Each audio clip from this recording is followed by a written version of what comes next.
All right, we are here in a village. This is the Futa now, which is very different than Hout. Hout is very hot and dry and kind of like savanna area. So we're here in Futa where it's a lot more temperate and there are mountains and stuff. And I'm here with my good friend, Chad. Onjama. Tanalaga. So here they speak Pular. Right. Which that's Pular. And we're gonna be talking about like Agfo volunteers. So what are we gonna see today? So today we're gonna do a potato planting demonstration in Futa.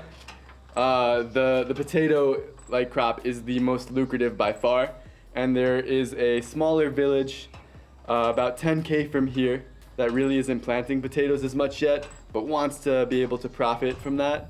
So we're gonna try that out, do a little demonstration today. Yeah, so I have always been wondering what in the world Agfo volunteers do. So this is a good opportunity to learn. This is chill in hammocks, have a little personal garden. Oh no, I'm stepping on here. I'm trying to stay off. They're resistant.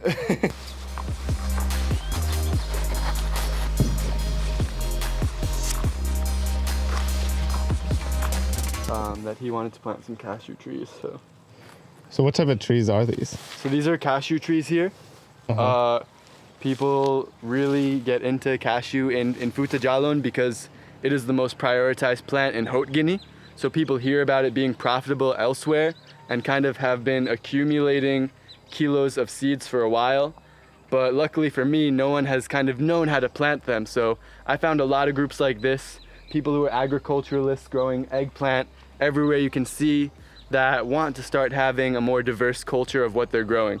And they have these tree seeds ready, so in their fields where they're already working, close to where they're already watering, we set up tree nurseries in a lot of areas out here so that it doesn't really double up on their time. And yeah, these are some cashew trees.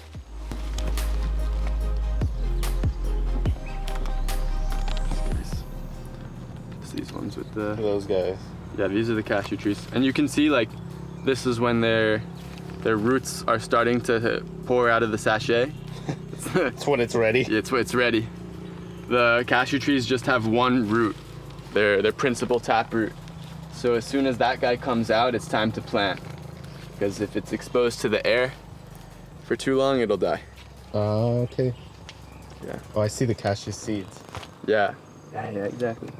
I'm used to the really cashews right outside. Yeah, there we go. Wow, that's pretty cool, actually. Yeah. Where I am, they have fields and fields of cashews. Right. So the problem with it environmentally, people are really into it, but cashews just have that one taproot. So all of the water and things that pass through the soil, they don't really absorb. So people who are doing these plantations without doing coffee trees in between or orange trees or just having moringa or just trees that are just of the forest that don't necessarily have a technical use, without mixing those in, a cashew plantation after 10, 15, 20 years really becomes to be an area of withered land. Oh, okay. It's profitable, but their root systems don't stabilize the nutrients in the water table at all. Gotcha. They're very resistant trees. They can grow in deserts and drought conditions. So that's why Guinea has them. But when it's only cashew plantations like we see, and they're all so close together, yeah, it's you got to manage it a little problematic.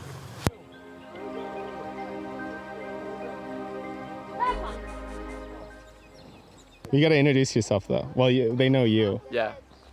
So me, I am Abby.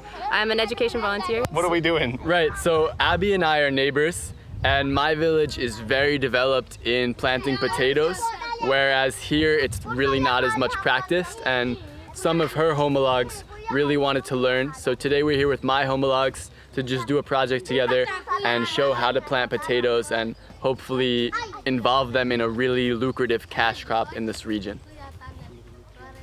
How'd it go? It went really well. My homolog, her name's Kariatu, and she's super motivated. So she really dug in, and we have great instructors. So it's fun to collaborate when you have education volunteers next to agro-forestry volunteers, and you can work on projects together. So. Yeah. Yeah, I've had Abby come out to like my English classes and run confidence building exercises with the young girls. And likewise, I get to exchange here sometimes and do work together. So we're always looking for ways to collaborate and just kind of enjoy making the best out of having volunteers nearby to amplify the work we're trying to do.